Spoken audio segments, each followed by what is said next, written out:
کہنے لگی میں پڑھانے تو نہیں لائی تھی، میں تو آپ کو رب کا ولی سمجھتی ہوں، میں تو نوکری کرانے لائی تھی۔ نوکری، حضرت انس بن مالک کہتے ہیں میری اماں بھی حضور کی بارگاہ میں دے گئی تھی، حضور کی بارگاہ میں۔ یہ نہیں کہا تھا کہ یا رسول اللہ پڑھا دیں، ہاں ہاں میں ذمہ داری سے بات کر رہا ہوں، یہ نہیں کہا تھا حضور مجاہد بنا دیں، یہ تھوڑی کہا تھا کہ یا رسول اللہ صلی اللہ تعالی علیہ وسلم سے مفسر، محدث، محقق، مفتی بنا دیں۔ حضرت انس کی اماں کہہ گئی تھی سونیا جب تک یہ رہے گا نا آپ کی نوکری کرے گا، یہ گھر کے کام کاج کرے گا، ڈیوٹی کرے گا، حضور یہ آپ کی نوکری کرے گا۔ تو میرے محبوب نے پھر دعا کر دی، اللہ اسے برکت عطا فرما۔ تم سمجھتا ہے خدمت والا خالی رہ جاتا ہے؟ جتنا ذائقہ خدمت والے کو ملتا ہے، جو اس کے نصیب میں آتا ہے، وہ کسی کا نصیب کہاں بھائی۔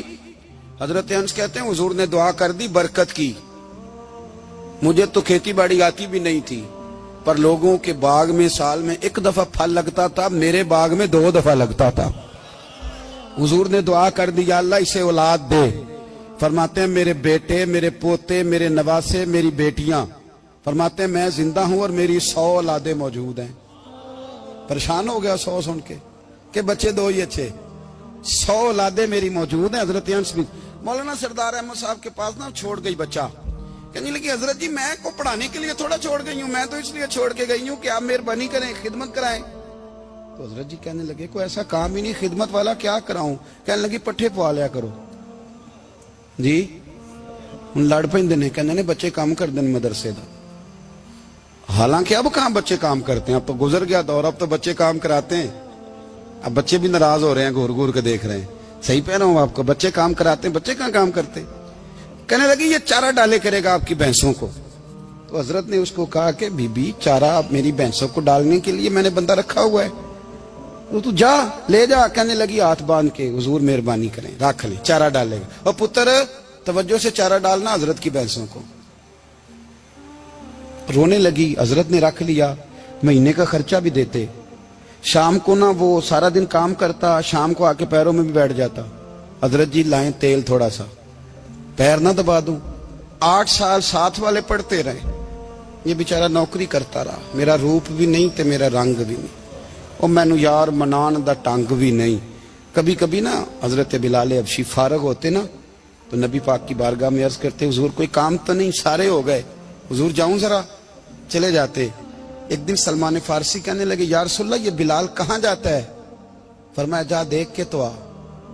حضرت سلمان واپس آئے تو آ کے رونے لگے، کہنے لگے سونیا جب یہاں سے جاتا ہے نا تو جا کے سیدہ فاطمہ کی چکی پیسنی شروع کر دیتا، بی بی صاحبہ کے کام کرنے لگتا ہے، گھر میں جا کے اسنین کی ڈیوٹی کرتا ہے، وہاں بھی کام یہاں بھی کام۔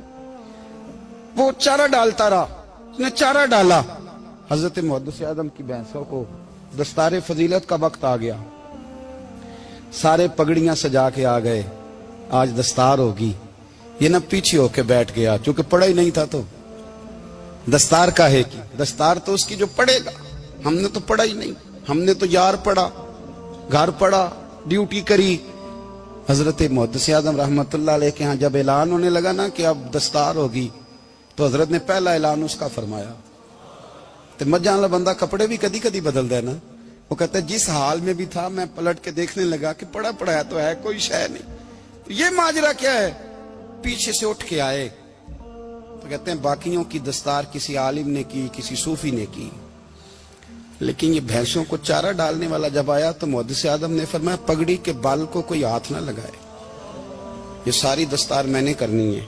اور فرماتے ہیں حضرت بال بھی دیتے جاتے تھے اور آنسو بھی بہاتے جاتے تھے، ماتھا بھی چومتے تھے، اور فرماتے تھے دستار کے بعد چلا تو نہیں جائے گا یار، مجھے تو عبادت بھی نہیں رہ گئی، مجھے تو چابیوں کو بھی نہیں پتا کون سی کہاں رہتی ہے، جائے گا تو نہیں تو رو پڑا، کہنے لگا سونیا جائے تو وہ جس کے پلے کچھ ہے ہو، آتا جاتا تو ہے کچھ نہیں، مجھے کس نے رکھنا ہے، میں نے کہاں جانا ہے، ادھر کہاں تو ادھر ہی رہوں گا۔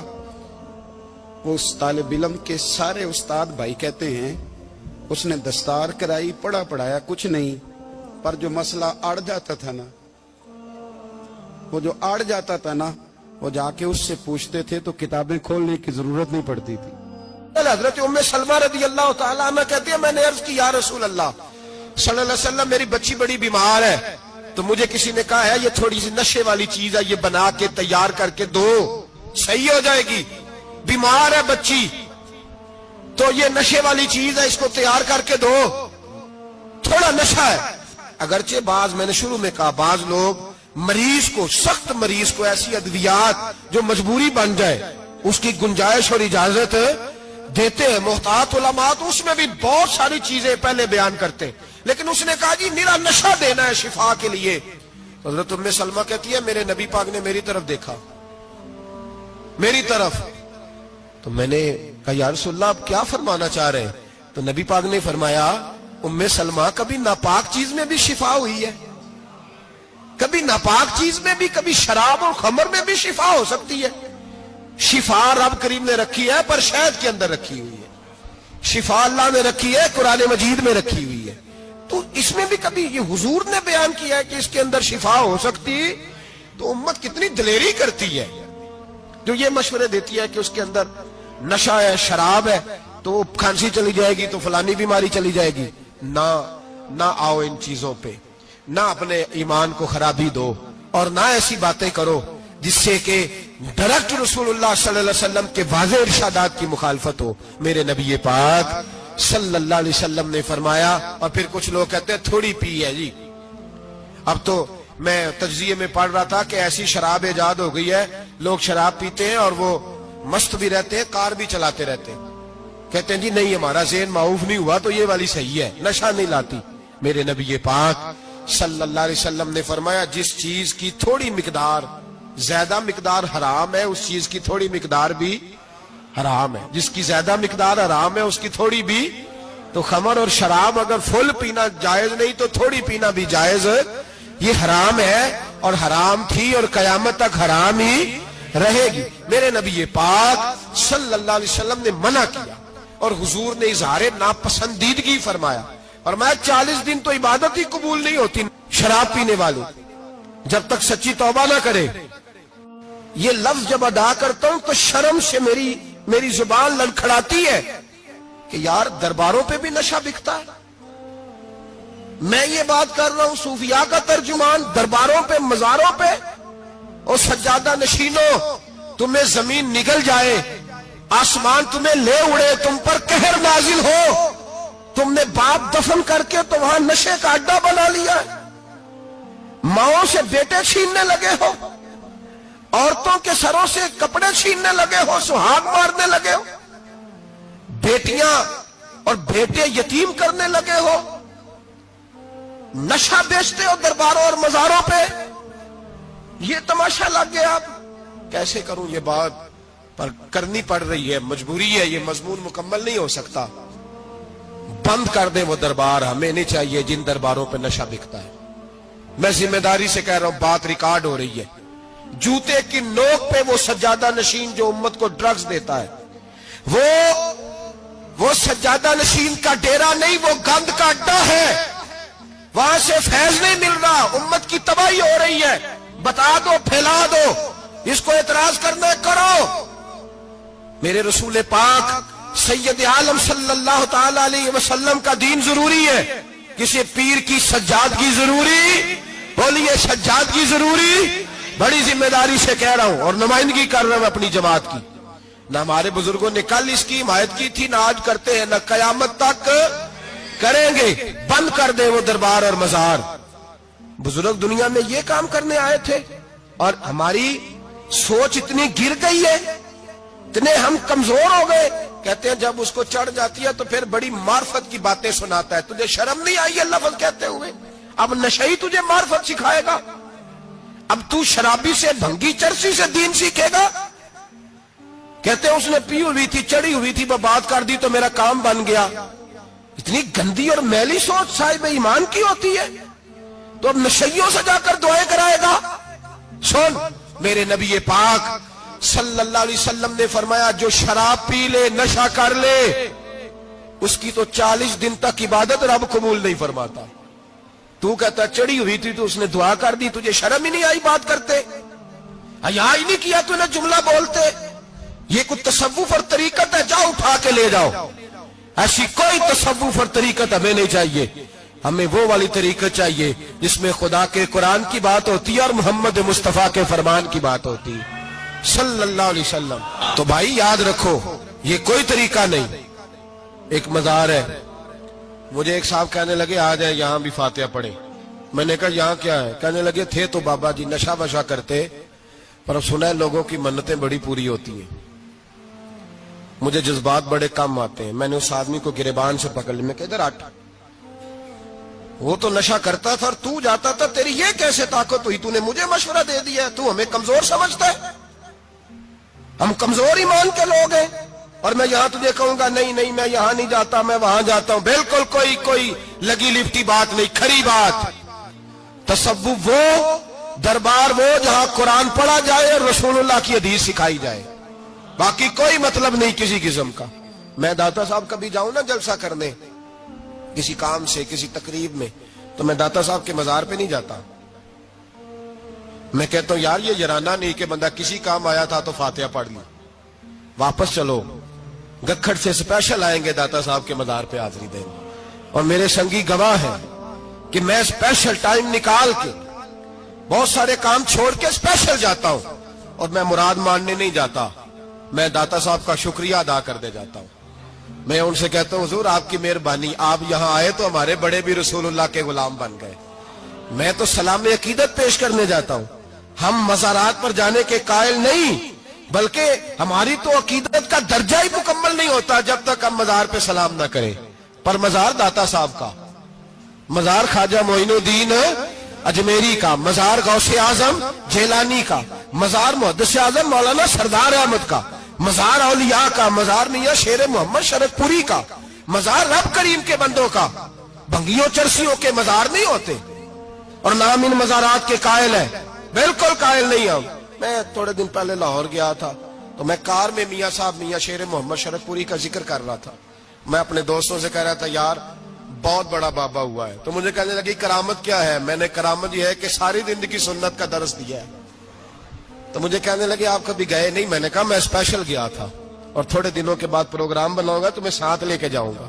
ہم مزارات کے قائل ہیں, حاضریاں دیں گے مزاروں پہ, لیکن بھنگیوں چرسیوں کے مزاروں پر جانے کے قائل ہیں. زور سے بولے, یہاں جانے کے قائل ہیں, کوئی عقیدہ نہیں ہے ہمارا. نشہ بکے گا اب مزاروں پہ, اب یہ تصوف ہوگا وہاں, یہ طریقت ہوگی. اور ملت پر رحم کھاؤ خدا را. اگر تمہارے قومی ادارے کہتے ہیں رپورٹ کرنے والے کہ 70 لاکھ پاکستانی نشہ کرتا ہے, تو کیا تمہیں یہ نہیں پتا کہ نشہ بیچتا کون ہے؟ کیا تمہیں یہ نہیں پتا کہ ڈرگز کا کاروبار کون کرتا ہے؟ اگر تمہیں یہ پتا ہے تو کیا یہ خبر نہیں تمہیں کہ ان رگوں پر یہ خون اتارتا کون ہے؟ میں اپنے بزرگوں سے معذرت کے ساتھ, نشے کا آغاز, ناراض تو نہیں ہو جائیں گے بزرگ, نوجوانوں کو میں لتاڑ لیتا ہوں لیکن بزرگوں کی عزت کرنا سنت ہے, تو میں بزرگوں سے معذرت کے ساتھ یہ یوں سمجھ لیے خوگرے حمد سے تھوڑا سا گلا بھی سن لے. نشہ سگریٹ سے شروع ہوتا ہے, سگریٹ سے. میں تمباکو کو حرام نہیں کہتا, یہ فتویٰ نہیں دے رہا. تمباکو کا حکم وہی ہے جو مولی کا ہے, جو کچے پیاز اور لہسن کا ہے, کہ آپ جب کھا لیتے ہیں تو منہ سے بدبو آتی ہے, تو آپ مسجد میں آئے تو آنے سے پہلے مسواک کریں, منہ صاف کریں, پھر آپ آ جائیں, تو جائز ہے. مکروہ ہے لیکن حرام ہے. لیکن تمباکو سے آگے جب حالات بڑھتے ہیں, تجزیہ نگاروں نے لکھا ہے کہ ہمارے پنجاب کے کچھ علاقوں میں اب سگریٹ سے نکال کے نا, پہلے بھی بھرتے تھے لوگ اس میں بڑا کچھ, اب پتہ ہے کہ نیا نشہ ایجاد کیا ہے. اب اس کے اندر چربی بھرتے ہیں اور چھپکلی کو مار کے سکھا کے خشک کر کے اس کو پیس کے وہ ساتھ نشے کے ملاتے ہیں, اور اس کا حال یہ ہوتا ہے کہ آدمی کو زیادہ نشہ ہوتا ہے, اور کہتے ہیں وہ اتنا گند ہے کہ وہ آدمی کسی کو دانت بھی لگائے گا تو وہ بندہ بھی بیمار ہو جائے گا. کیا یہاں لوگ اسپرٹ نہیں پیتے آپ کے ملک میں؟ اور ہم کبھی سڑک پہ جاتے ہیں تو نشئی کو دیکھ کے مذاق کرتے ہیں, دیکھنا میں ہارن لگاؤں گا تو گاڑی کے ہارن سے گر جائے گا, لیکن تجھے پتا نہیں کہ یہ کسی ماں کا بیٹا ہے, پتا نہیں کسی بیوی کا شوہر ہے. ایک ہمارے دوست ہیں, بزرگ ہیں, ان کا داماد فوت ہو گیا, نشہ کرتا تھا. تو میں تعزیت کرنے ان کے گھر پہنچا تو کھڑے ہو گئے ہاتھ باندھ کے, کہنے لگے حضرت صاحب باقی ساری گلاں چھڑ دیو, صرف نشے تے تقریر کریا کرو.